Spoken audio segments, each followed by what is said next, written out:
Hey guys, and welcome to the next episode of Percussion Perspective. I am Kevin, And I'm Remi. and today's topic is going to be preparing your percussionist for their state contest performance.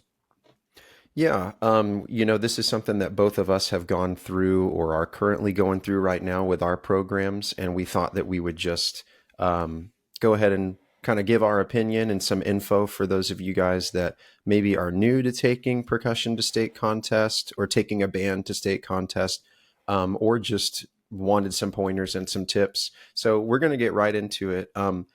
So the very first thing that you need to think about before you even think about taking your kids to state contest are part assignments, right? And so, and by part assignments, I mean specifically percussion. So who's going to get the snare drum part? Who's going to get the mallet parts, bass drum, auxiliary, things like that. So, for my opinion, there are two ideologies that go with this topic with part assignments. There's like an educational ideology, and then there's what I'm going to call like a performance based or almost like a result based. Um, so I'll talk about the educational one first. So the educational ideology would basically be spreading the parts around so that everybody plays a little bit of everything. And this is what I try to do in my day to day part assignments with my percussion students. So, you don't want a drummer or a keyboard player. You want a percussionist. You want a well-rounded percussionist that can play every instrument.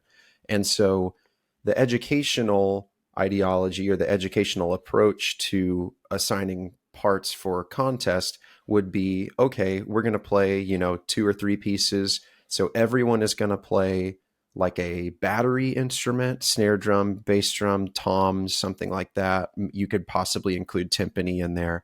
Everybody's going to play a mallet instrument on one piece, and then everybody's going to play like an auxiliary or a sound effect type piece, or type part. And then the performance based would be you only assign your kids to their strengths. So that would be, that's pretty self explanatory. But if you have a kid that is really great on mallets, then you would just kind of keep them on mallets for everything to get the quote unquote best performance or best result for your state contest. And I think that there are pros and cons to both sides. The educational ideology definitely is better for your students in the long run, but the performance based ideology is definitely going to yield the best results with the least amount of investment in teaching your percussionist those parts. Because everybody knows strengths. Let's start that sentence over. Everybody knows that each kid sort of gravitates towards one side or the other, whether it be rudimental snare drum type performance or mallet and keyboard type performance. So you're always going to have those students that are a little bit better at one side or the other. But just knowing that there are kind of two ways to assign these parts. So I'm really not here to say which one is better. It just depends how you use your contest to build up your program. A lot of the times I will go with strength just because we're being judged on a performance. And so you want your best kids playing the hard xylophone part and your best kids playing the hard snare drum part. But then I might try to sprinkle in, okay, if this is a really great snare drum player, I'm going to give them this difficult snare drum part on a piece. But then I'm going to give them maybe a less important mallet part on a different piece. Not nearly as difficult, but they're at least getting to build up those skills as well. Yeah, and you can look at it kind of in the same way of when you are preparing for marching band, you audition for parts because you want that marching show to be the best. So you put your best kids on snare, best kids on tenors, best kids on basses, best kids on marimba one, vibe one, whatever. So it's pretty similar to that. I definitely go 99% of the time with the strength concept of that. So you really don't want to be struggling too much when it comes to preparing for contest, in my opinion. You want to be able to pass out that music, and the kids get the part that they're going to learn. Like Remi said, if it's a really hard snare part, you're going to want to put the kid on there that's going to work hard on that snare part. Or if it's a really important mallet part, same thing. If it's a tambourine part, like for instance, we're playing a piece right now with my 7th grade class that has a tambourine part that is crucial for tempo maintenance. And so, I'm thinking, like, sorry. So I'm thinking I need to put a kid on there, whether they're really good at snare drum, but they may have like the best tempo maintenance. I might put them on that tambourine part to keep the tempo consistent. So it's sorry. You're good. So yeah. So I'd rather use like concert music other than contest, or solo and ensemble time, or lesson material to really focus on that individual improvement on, let's say, the instrument you may have not put that kid on for a contest piece. I've been there before in the past where I've given a student a chance. Let's say they're middle of the class snare drum player, and I want to put them on a snare part on a contest piece, but then I end up that's not working out, or whatever the situation might be, where I have to end up moving them around. And one more thing to think about when you're assigning parts is obviously eligibility. So you're not going to put a kid on a really important part who is failing 18 classes. That just won't end up benefiting you. So yeah, if you think about it as kind of as a strategy so think about it as the same thing as your marching band tryouts. You're putting the best kids on the best instruments when it comes to that, and then saving their individual improvement time for later on in the year. Yeah, for sure. I agree with that. And if you're failing 18 classes in middle school, that's impressive. It happens. Um, so yeah, that kind of brings us into our next point. So the next tip I have for preparing your percussionist for state contests would be diagram your setup, and this is mostly for younger kids, middle school bands. But diagram your setup once you have your parts assigned. Um, Pretty much immediately as you pass them out, you need to have a diagram ready, and we can go into the importance of setup and order of mallet instruments and order and everything in a different episode. But for now, I'm just going to say diagram your setup. That way your students know the expectation every single time. Whenever you're working with full band, they know exactly how to set up for each piece. This is our big setup, and then I go to each station. Go to each station as I get to the next piece. And so making sure that you have a really clear plan for them. So like one of the recommendations I have would be using just making a chart. There's several online tools, like Lucid Chart is one that I have used in the past. It's either Miro or Miro. I don't know how to pronounce it. It's Miro. Both of those are kind of cool, almost like graphic design tools where you can create your own shapes if you're like really, really particular about it and you want to make sure that you get the right shape for the xylophone and the bells and the marimba and all that stuff. Or you could just, use like Microsoft Paint for all I care. But having like a physical representation is really important, a visual for those kids to do. You have any thoughts on this, Kevin? Yeah, and like Remi said, the diagram is great. I have actually never like made any kind of visual representation for my kids. I think maybe one time I used like a really maybe a Google Doc or something. But most of the time I try to just set the standard that the kids understand. If you're standing back there in the percussion section, timpani goes on the left, then you have bass drum, then you've got your snares, and then you kind of start having the accessories on from there. And I like to put accessories next to the snare that might have close to the same part, or might have, again, one of those tempo keeping instruments next to the snares, and then it just kind of moves on out from there. So if you like kind of having that standard, that same setup for a lot of pieces, your kids can start to kind of memorize that. But I think a diagram is really good if you start to have something that's a little more complicated, or you don't want to have 20 minutes between every piece where the kids have to move. So that's where a diagram can become really useful. Yeah, and just post that at the back of your band room or whatever, like on the percussion closet door, or if you have like a little percussion cabinet, just like put that up there and say, state contest diagram, or whatever concert you're preparing for. Because a lot of these tips can just kind of apply for any time you're on a new concert cycle. Cool. I'm gonna give this just a second so I can look through these. Did you Um, hear that weird static thing? I unmuted my mic. I muted it so that I could like do that. And let me Okay, see if it does it. it must have like it did like a weird. I think I like lost connection or something. There was like a weird. You got real staticky. Um, Oh, okay. so I hope. That I happened mean, last week a couple times to you, but it didn't seem yeah. to affect the No, it didn't recording. affect anything. Hopefully it's fine.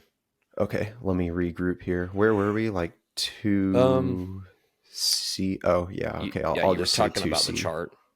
And then do you want to take number three? Or at least start number three? Sure. Let me look. Yeah, Okay, I'm gonna give the dogs a second to like. chill.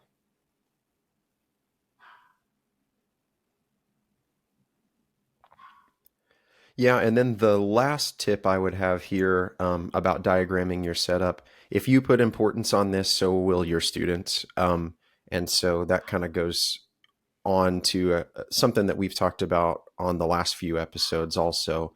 Um, Getting things ingrained in your students early is really important because, like with my high school students, I don't really have to make a diagram for setup.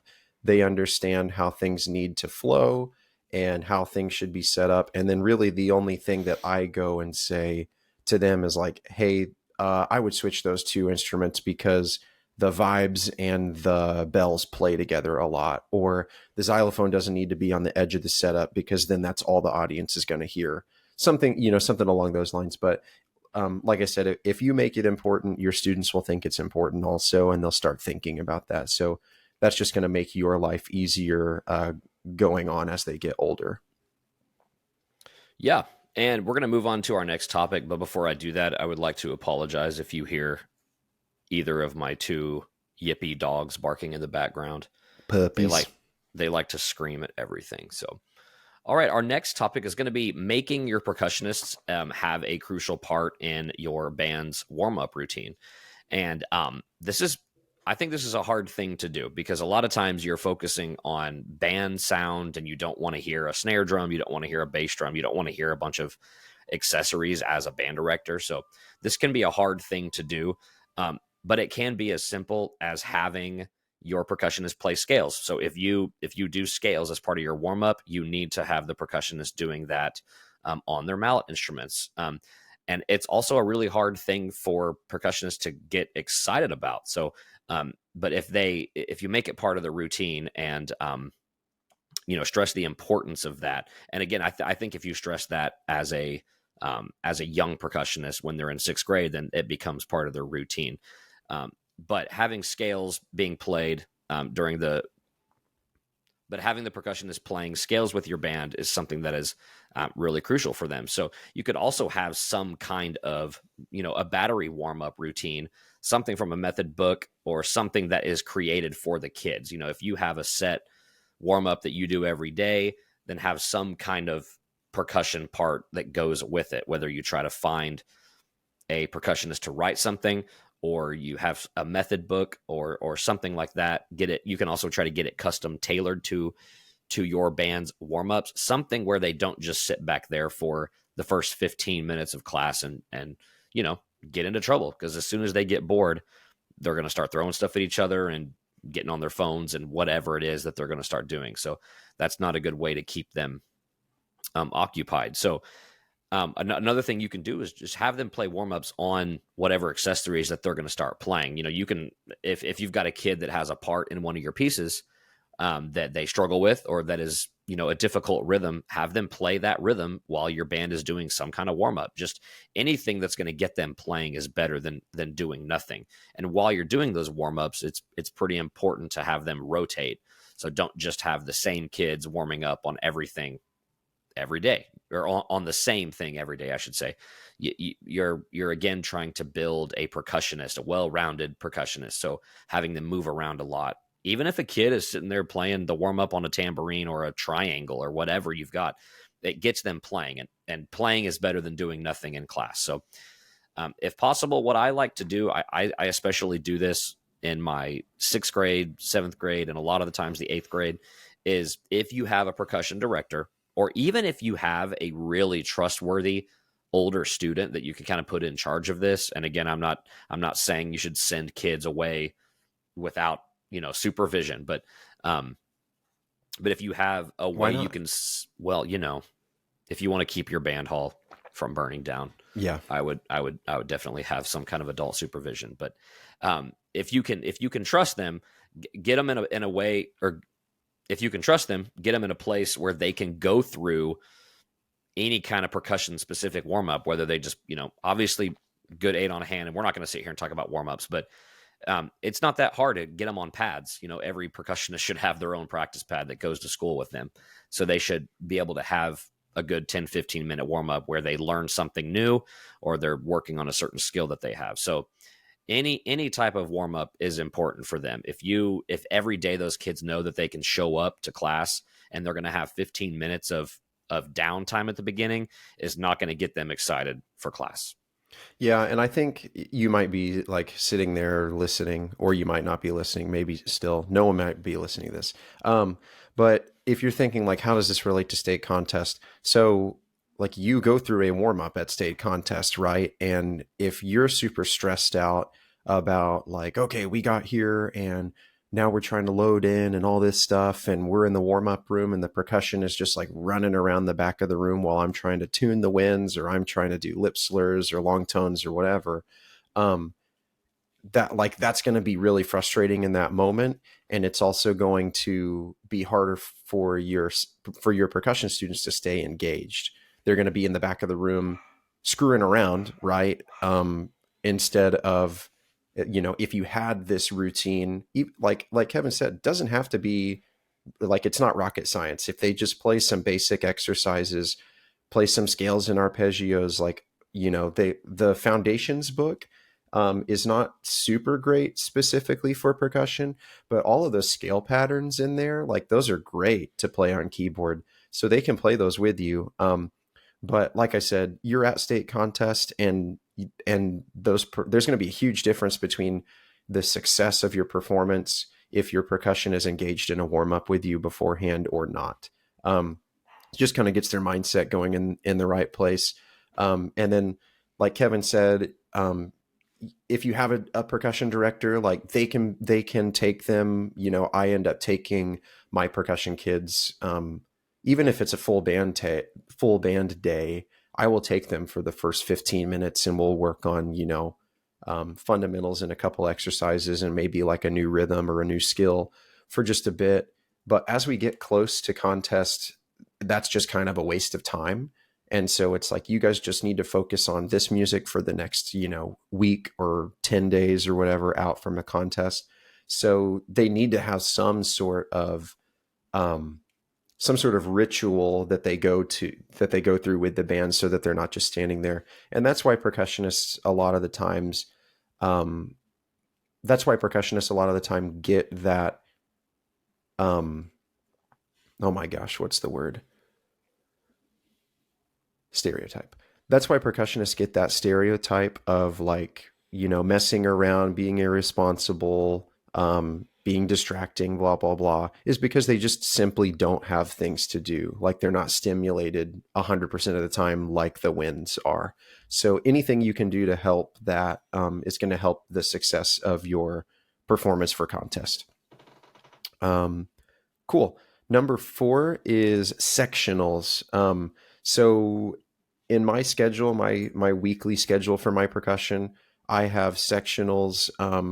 And this is like different than pulling them. Like, you would say that's different from pulling them out for like a warm up, right? Yes, Yeah. for sure. So a sectional would just be having a sectional on that concert music that you have programmed for your contest. So modern wind band lit. Um, often utilizes the percussion section as its own ensemble, and that's where these sectionals become really important. It's really difficult to put a challenging, wind band piece together when you kind of have these two ensembles, your winds and then your percussion. If they don't each individually know their parts, it's even harder to put them together. So pull these kids out, have a percussion director work with them, or if you have just another band director, that you could split, kind of divide and conquer, split up the ensemble for a little while. And I realize that's hard sometimes if you only have one band room. There's different ways you could do it. And I'll let you figure that out for yourself, because that's not our job here.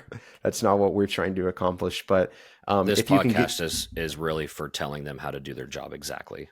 oh, okay, all right. So we should probably restart the whole thing. um, I lost where I was. Thanks. Sectionals. Oh, right, sectionals. So yeah, sectionals are important because those percussion parts oftentimes are kind of just a complete separate thing that could exist completely separately from the wind parts. So if you've got the time, do sectionals. It will help a lot whenever you start to put things together. Yeah, and our band program, wow.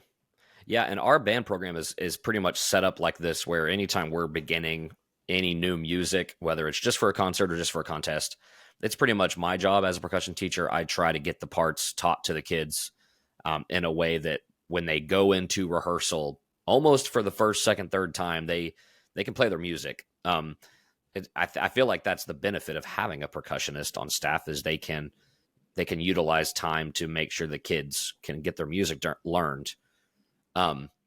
Yeah, And and it just also, helps keep the kids like feel involved and engaged too. yeah, and I feel like if I can get music taught to them, or at least I can get them through their concert music, I can then maybe use some of that time to learn something new, whether it's like learn a new rudiment or learn to play something faster or something, because that's always more fun for a percussionist most of the time, is like they want to learn like a new concept, or they want to be able to play something cool, whether it's you just pass out like a cool snare solo and they learn it. So obviously the contest music is very important, but if you can get through that, you can also utilize that time in a fun way.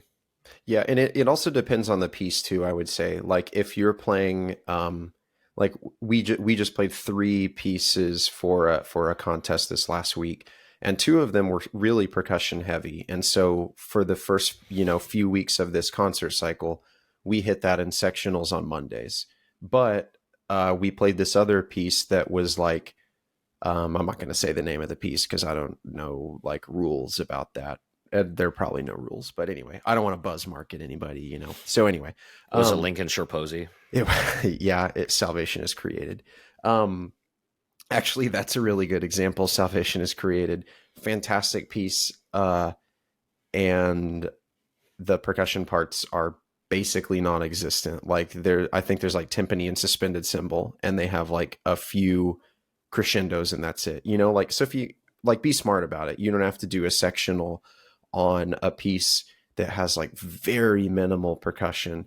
It's usually older pieces. Modern pieces are a lot better, just because percussion is such a young art form that we're really only now beginning to see over maybe the last couple decades, like legitimate percussion parts. I know I've played, and Kevin probably has played too, a lot of music that's like, fantastic music, but the percussion parts are nothing to write home about. So, Right. But one thing about that, if you do have a part, where like maybe your wind ensemble where you only put two kids on it because it's really minimal, but you do want to make the important note that like that suspended cymbal roll better be good, or that crash cymbal crash better be good, or that timpani roll better be good. Like, so yeah, you can do a little bit of a deep dive on those kids on like, hey, really make sure you're choosing the right cymbal for this, or your speed of your timpani roll is good. Like, don't let like don't don't downplay let those things. yeah, like let those kids understand that even though that part is not incredibly fun, it can be impactful for the piece. Yeah, it was written for a reason. But yeah, have sectionals with your percussionist. It'll help. Um, And then, cool, number 5, run the full program several times leading up to the contest. Hopefully you're doing this anyways, right? This is a good practice just all around for like the endurance of your wind players. Um, but logistically, it's really important for your percussionist. So this kind of goes back to like what number 2 was, where we're talking about diagramming your setup. So running your full program helps them understand the flow between pieces and how to change pieces quickly and quietly. Like, and then it also will expose setup problems. So if you have a problem with your setup, um, and you start running this, like, piece 1, then piece 2, then piece 3, it's like, oh, we have to drag the chimes all the way across the ensemble in between the second and third piece. And like, that's not super graceful. So it might expose problems in your setup. And you can kind of go back in and tweak that and say, hey, if we actually swap these two instruments, it will give you enough time, or it'll get those chimes closer to you, so that in your 4 measures of rest, you can walk from the bells to the chimes, play your chime part, and then walk back to the bells, something like that. But yeah, run that run the program several times leading up to that contest, and that will help your percussionists a ton. Yeah, and adding into that, I think we've always been sorry. Yeah, and adding one quick thing to that, we've always been at a concert, and the timpani player, especially at a middle school concert or contest, where the band director is kind of standing there in between pieces, and everyone's just looking at the timpani player because they have to practice, or Bow, dang bow, it, bow, bow, bow. right? I mean, yeah, they're tuning. So Bow, please, bow, if you bow, bow.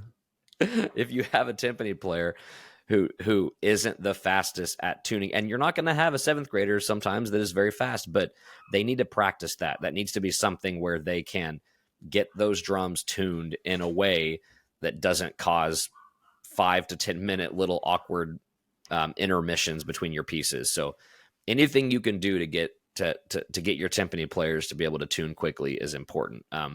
I always try to tell my kids, hey, the kid before you is going to be tuned to blah, blah, blah, and you only have to adjust this drum a little bit down or this one up or something like that. Or if you only have one kid using like 2 drums on one piece and the other kid's using 3 on the other, have them go ahead and tune that third drum that they're not using, and then they're only making a few adjustments. So just, yeah, that's gonna end up being one of the longest transitional things that has to happen once you get your setup really good. Yeah, that's a good thought. I hadn't really hadn't included that in my notes here, but that could be, man, we've already gotten so, we need to keep track of this as we're going. Like, that could be a whole episode, but then we don't write it down. Like, we're screwing up if we're not writing that down. So write Yeah. that down. Write it. Sign it now. What am I Anyway, writing down? um, cool. Couple more here. So if your depending on the type of contest you're going to, like there's a couple different like styles. Some of them are like festival styles where you just go and you play and you get thumbs up, and then you go to like Disney World or whatever afterwards. I love Disney World. Yeah. But some like state contests here in Oklahoma, there's a sight reading aspect to that. And so we're going to talk about how to assign sight reading roles, and how to do that. I'm going to start over that. I'm going to start over that. Okay. So that brings us to our next one, which is assign sight reading roles and stick to them. So this goes back to the educational versus performance mindset, and how, I think both of us sort of lean towards the performance mindset, just because, you're preparing for a contest. You want your best players on the hardest parts and things. But I do try to spread it around a little bit. You don't want the same kid playing snare drum on all 3 tunes. Like, that's silly. But in sight reading, you're absolutely going for the best performance possible, right? Like, that's literally what you're being judged on. So put your kids on their strengths. If you've got a hot shot snare drum player, put him on, as long as he can read, right? Like, he can play real fast, but if he can't read music, that doesn't matter. So put your best snare drum kid on snare drum, put your best mallet reader on the mallet part. Um, if you've got, a kid that has really, really great time, maybe put them on bass drum, just, to steady everything. So put those kids on their strengths. Yeah, in my experience, I mean, we are literally in the thick of this right now, and we have figured out it sometimes is more important to pick the kid that is extremely aware of what's happening around them on something that is loud and that is tempo maintenance heavy. Like if you have a kid that can play really well, but they can't get their eyes off their music and they can't look at a director and be able to adjust what they're playing. Because I've had those kids before where they're really good players, but they like only play exactly what's on the page and they can never adjust. And so you want to be able to have a kid that can look up every measure and be like, oh, I am on beat two, and that director just showed me the downbeat, and they got to be able, wow, and they need to be able to adjust on the spot. So when it comes to assigning kids, I'll try out a few different variations. Not like I'm not going to be like, hey, you're my last chair kid. Let's try you out on snare. I mean, you could, but that's probably going to be a waste of a sight reading because we may only practice sight reading 10 times before we do Right. it. So you want to get it right. So I'll do a few different variations to see what's going to fit the best. And then after a few times, I pretty much know like this is probably going to work out the best. And like Remy said, I stick to it. So it's important to figure that out on the sooner side so that you can, be able to have those kids getting comfortable on what they're going to play and being able to practice looking up and stuff like that. And this is kind of one quick tip on sight reading when you're having the prep time. And I don't know how the prep time is in other states, but in Oklahoma, we have 8 minutes of prep time, and this is with middle school kids. They have 8 minutes of prep time, and then they play. So I always have like my keyboard players are touching the notes with their fingers. They don't even need the mallets in their hands until they're about to play. Um, that's going to get them, hopefully the highest percentage of correct notes as possible. And then I also always stress to them to count, especially that snare drummer and that bass drummer, like anybody that has a tempo maintenance instrument. I make sure that they count really strong, even if the band is using air. Uh, if they're air playing or something, I still always have those percussionists count. It's going to be impressive to the judge, and it's going to drill those rhythms that those kids are going to need to sight read on the spot. So that's just a few sight reading tips there. Yeah, good tips. And to go back, you're talking about a kid that's with it, right? To go back Yep. to episode one. Another way you could say is like a kid with high musical IQ, someone that is aware, like Kevin said, like, oh, I'm on beat two, but I just saw the conductor give a downbeat. Like there aren't a lot of kids that can like, especially middle school. Like a lot of these tips go with middle school kids because again, hopefully if you're doing this with your younger kids, it kind of becomes automatic with the high school. Now with high school, you should still assign these roles, but hopefully a high school kid is going to be able to look up and recognize that. But yeah, high musical IQ for sure. Um, Anything else on sight reading? I don't think so. Cool. There's one more point here. Build up sight reading for those other kids. The kid that you're not going to put on mallets because they aren't the best sight reader on mallets. Use the rest of the year to build that up. Right. That doesn't mean that like, oh well, this kid's not going to be my sight reader at contest. Which contest should people put a lot of importance on it, but it's a small percentage of your year. So if you're spending your entire year, for like that little month and a half, 2 month section of your year, like that's probably not the best educational, or that's probably not the best educationally for your students. So use the rest of the year to build up, those other students on their weaker instruments. Um, Cool. The last one is make an equipment list. And this is probably like the last thing that you'll do before head out the door to contest. Um, Not literally right before you head out the door. That would be bad. But Yeah, this is just probably the 5 minutes last before five is minutes fine. before be like, oh, guys, we need 30 things. Um, so make an equipment list. Make sure each student understands like their role, their responsibility. Like, hey, when we get there, you are going to grab this thing and you're going to walk it in. You're going to push this auxiliary cart. you're going to grab the crash cymbal stand, whatever. Make sure each kid understands what is expected of them, and that's going to minimize, the risk of forgetting something or losing something. Like every time we host a lot of these contests at my current school, because we have really nice facilities, luckily. And it's like every time we host a contest, it seems like we like gain a snare drum stand or gain a cymbal stand. Um, and obviously I try to get those back to those people, but sometimes they're not labeled. So it's just like, well, yay for us. That's Um, how we got our 5-octave.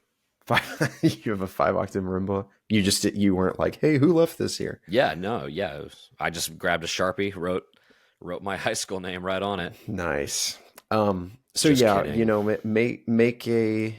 make a list of what you need, and it doesn't have to be anything fancy, but I use Google Sheets all the time.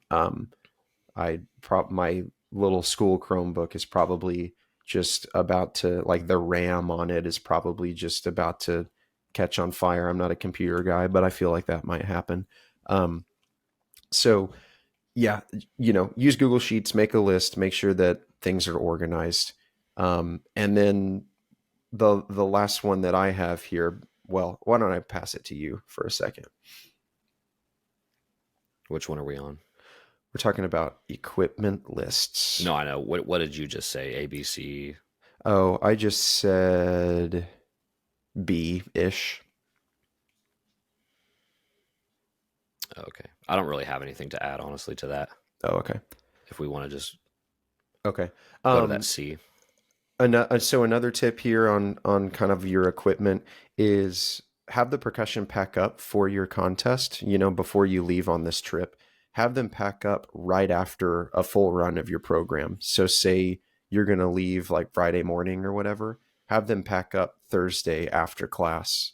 Um, that way everything is out, like you just did a run of your program. So everything that they need for all three pieces or however many pieces you're playing is out and set up, and it's just like, okay, we need to pack all this up instead of relying on each kid to then walk into a storage room and hopefully grab everything they need. If the whole program is just set up, their whole diagram is set up the way it's supposed to be, it's a lot easier to keep track of, like, oh, we've got everything, but there's still a suspended cymbal set up over there, so we need to make sure we grab that. Yeah, and that's a pretty surefire way of just making sure you don't forget anything. I didn't do this for a while, and probably the last 5-6 years or so ago, I just started getting all the cases we were going to use. I just set them up behind the kids, and I just go, "Hey, there's your case. As soon as we're done, you're popping that thing in the case and leaving it exactly where we found it."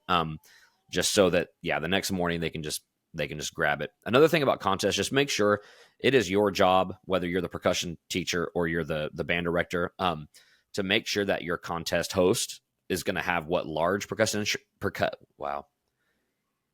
Make sure the contest host is going to have what you need, large instrument wise. You don't want to show up there and you need, a gong or whatever. And most of the time it's okay, but there's been a few times where, like, we've shown up somewhere and I didn't communicate with them that I needed a gong or chimes or something, and they were thinking, oh, this is a middle school band, we probably don't need chimes or a gong or something like that. So just be communicative to the hosts about what you're going to need. Communicative. Did I say that? I don't know. I think that might be like a tomato thing. Okay. Although tomato. Cool. Yeah, hopefully you guys found these tips useful, and hopefully this is something that you can go back to when you are starting to prepare your kids for state contest. And, as always, questions and comments are welcome. And thank you guys for listening today. You got anything else, dude? That's it. Hope you guys continue to listen, and we'll see you on the next episode. Later, guys.